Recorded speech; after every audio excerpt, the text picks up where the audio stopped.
Thank you for joining us. Today we're just going to be covering the UC Transfer Admission Planner, also known as the UC TAP. In the other video that's in this series, we're going to also be doing the UC TAG application. So with the Transfer Admission Planner, the UC TAP, this is not only vital for the UC TAG application, but also for the general UC application. The reason why is because the basic information that's in here, as well as the classes that you'll be inputting for the UC TAP, will be able to transfer over to the TAG application, as well as to the general UC application. So what your first step is just to type in that URL that's at the very top of the screen, the uctap.universityofcalifornia.edu/students. And when you hit enter, this is the home page that's going to be displayed. If you haven't created an account yet, that is totally fine. All you need to do is just go to this new to UC TAP and click on the link right here, and you'll be able to create your TAP login ID, your password, inputting your name, a good email address that you check often, and then lastly, dealing with a phone number that you have access to. Once you end up creating your account, you're going to go back in here and you're going to log into your UC TAP. So for me, I've already done the tag process, so this is why this box is here. For right now, since this is the first time that you're doing it, do not worry. This will not be on your screen yet. This will not pop up until you actually begin your UC TAG application, and even after you submit your UC TAG, it'll let you know that you have submitted it. So it's important once you end up doing the UC TAG application to come back to this section, which is just the home page of the UC TAP, and just check to see what the status is on your UC TAG. Some general information, this is just to help you get started with the planner. Also the information about the UC TAG, what are the specific criteria that each of the UCs are looking for with your specific major and with the TAG admission. And this last one is just if you're interested in the transfer pathway or if you're preparing for the Pathways Plus, you can go ahead and just check this area out. Some key deadlines also, just to keep in mind, is that for the UC TAG, every year it opens September 1st, and you need to submit the UC TAG by September 30th. The other is the general UC application. The UC application always opens August 1st of the year that you are applying for transfer, but you're not actually able to submit your UC application until November 1st. And you just have to make sure that you submit your UC application by November 30th. That is always the deadline. So November 30th is the UC application. September 30th is the UC TAG application. And lastly, if you're having any type of problems, technical difficulties, or anything, you can go ahead and click on this link and they'll be able to help you out with it. So let's go ahead and get started. So you'll see that they are broken up into different areas. You have the About Me section, which is just your general information. The Academic History section, which is a little bit more tedious because this is where you'll be inputting every single class that you've taken at all of the colleges that you have attended and any that you plan to attend before you transfer to the UC. The transfer plan area, this is where you're going to be actually submitting your UC TAG application. So in the second video, we'll go ahead and show you about the UC TAG. It's a really quick video because the TAG application itself is a very quick application. It's just the transfer admission planner that takes a little bit more time. So when we go to the About Me, you can go ahead and click on the personal information. And this one will be just the information that you have already included when you created your account. So if you see anything that is an error, you can just go ahead and click on it and quickly change it. With your legal name, this is what you have on your documents, on your application, on any type of records. This is your official legal name. If you go by a nickname, you can definitely put that right here, or if there's another name that you like to go by as opposed to your legal name, you can go ahead and put that right here in this box. If you have changed your legal name for marriage or for any other purposes, you can go ahead and put down the legal name that you originally had that may be on some records as well. Make sure that your birthday is correct. And with the current mailing address, you don't have to put down your current physical address if that is not your mailing address. So for some individuals that live on the mountain, for instance, they end up having a P.O. box because it's a lot easier to get mail from a P.O. box. That's where you would put this. It's not asking for your physical address, just your mailing address. But if it's one and the same, definitely put that in there. Make sure that your email as well as your telephone number are correct and that you do check them often. Another thing with a telephone number, make sure that you do have your voicemail box set up and also make sure that it isn't full. In both of those scenarios, the UCs and anybody else that's trying to get in contact with you will be unable to leave a voicemail if you do not have it set up or if it's completely full. And you don't want to lose out on an important message from the UC, especially since they don't call often. So you want to make sure that this telephone number is set up with that voicemail and it's not full. And the same goes for the email, that you do check it often, that you check the spam, because sometimes, unfortunately, important messages do get set to spam for whatever reason. So do often check your spam as well during this time, or your junk email folder.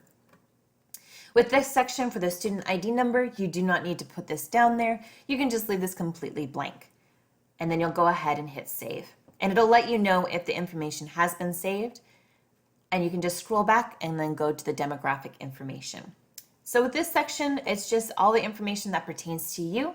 So it's wondering what language did you speak first. You can go ahead and select any of these options. And if you know multiple languages, definitely put that in there. That's something to be proud of. So absolutely put that in there. With the military service, this one isn't asking if you're a dependent of a military service member. This one is asking if you specifically were a part of the military service, the armed forces, if you're currently a veteran, if you are in active duty. Go ahead and select all that end up pertaining to you. If none of them do, go ahead and just select the none of the above. The same with foster care. If you were ever been in foster care, go ahead and check this box. If you never have, go ahead and leave it blank. The highest level of formal education is talking about your parent or your guardian, your father, your mother. You would just go ahead and select their highest level of education. For the income tax area, it's asking for 2019 and for 2020. So with 2019, you may have already filed your taxes for 2019, or you may still be in the process of doing so. So you'll be able to get a better idea as to the amount of money you made for 2019. 2020, this one is more of an estimate. So if there isn't any changes, if you it's the same as 2019 was, then you're just going to be copying the same information over. With this one, it's going to be asking if you yourself are a dependent and if your parents or guardians claimed you on their tax return as a dependent. And usually the dependency is ranging from if you are under 24, if you are not married, if you do not have children, if you were never in the armed forces, if you were never a ward of the state. If you are a no to any of those scenarios, then you are considered a dependent. Even if you are living by yourself, you are supplying everything that you need by yourself, you are still considered dependent if you say no to all of those questions. If there is a change, then you can definitely put the change for the 2020. So say for instance, maybe in 2019, you were 23, and then now with 2020, you're 24, you would go ahead and select the no and the yes right here. How many people are in your family? This is dealing with the tax return. So it's asking how many people are claimed on the taxes, not how many people are actually in your family or how many people you are living with. This is dealing with how many people are claimed on the taxes. So say for instance, you were a dependent in 2019 and it was your parents and then your 2 younger siblings, that number would be a 5. And then say for instance, you became an independent in 2020, but you don't have any children, you're not married, it's just you, that would be a 1. So go ahead and just select how many people are in your family that are claimed on taxes. Same with the family being headed by a single parent. If it is just you and you do not have any children, then it would just be a no. If you are with your mother or your father or with a one-parent guardian, then you would definitely go ahead and select yes. And lastly, with the gross income, the 2019, you should have an idea of what your gross income was for 2019. And as I said, if there hasn't been any changes for 2020, you can just copy that same number. But if there has been a change, or if you know that there is a change or anything like that, then just go ahead and do a rough estimate as to what you believe 2020 will be. For all of this information, it's just wondering about what type of student you are coming in. It's for demographic purposes, for statistical purposes, being able to let you know the resources that they have on campus. This in no way affects the fee waiver because the UC Tag application is completely free. And this is no regards to financial aid. So this is not giving you financial aid when you go to the 4-year. In order to do that, you need to do your FAFSA application. And that's fafsa.ed.gov. And that opens October 1st, and you need to make sure to submit that by March 2nd of next year. So that way you can be eligible for Cal Grants, which is free money, which is fantastic. You don't have to pay it back. All right, so going back to the tab. With this one, go ahead and just select what you describe yourself as well as the sex that you were assigned at birth, which is on your birth certificate. And with this one's dealing with your ethnicity. So go ahead and select if you consider yourself Hispanic or Latino, Latina, Latinx. Go ahead and select yes or no. And then you'll just go ahead and select the group that best describes your racial background. Okay. One thing also just to note with this section right here, this is just a biological section. This isn't in any way forcing you into a box. It is something that has been talked about that will be changing possibly, but for right now, this is just what we identify the 5 different races as. And with this one, the ethnicity is just delving a little bit more into detail as to your ethnic background. And then this last one is just showing any type of interest that you may have in the resources that the 4 years offers. So if you want any resources or information about this, go ahead and select yes, and the UCs will be able to send you information about these resources. And once you're done, go ahead and hit save. Lets you know that you've saved all the information. And then you'll just go back up and click on support program involvement.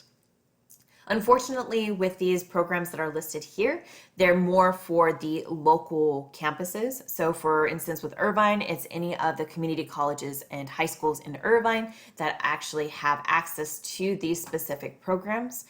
So even with UCR, unfortunately, we don't have that program here as a link between Crafton and UCR. But there is a section at the very top that does let you know that if you are interested in any of these and are participating in any of them, go ahead and select them. Just know that by selecting them, it does not mean that you'll necessarily be eligible to be a part of these preparation programs, but it also does not mean that you will not be admitted. This one is just some basic help and support for these programs. The additional support programs at the very bottom of this page is what you'll definitely be wanting to look at. So if you are a part of EOPS, go ahead and select that, and then you'll be able to choose from the list where you are a part of EOPS. Same with CalWORKs. If you ever were a part of Umoja over at, for instance, RCC District, they have Ujima, you can go ahead and select that. If you were ever a part of the BAL waiver, or now it's called the California College Promise Grant, go ahead and select that information. And if there's any other support programs that you definitely want to go ahead and put in there. For instance, if you were a part of STEM, you can go ahead and put STEM, and then just make sure that you choose Crafton Hills College as the option for that specific program. And then once you're done, go ahead and hit save. It'll let you know that it's been saved, and you'll scroll back to the top. And with the account settings, this one is just if you want to change any of the information, such as your ID, your password, your security question, you can go ahead and do so. If you don't want to change anything, then just go ahead and ignore this section and then move on to the schools attended. So this is where I'm going to stop with this video, and then I'll be creating another one that deals with the academic history section for the UC TAP, and then the third video will be covering the UC TAG submission.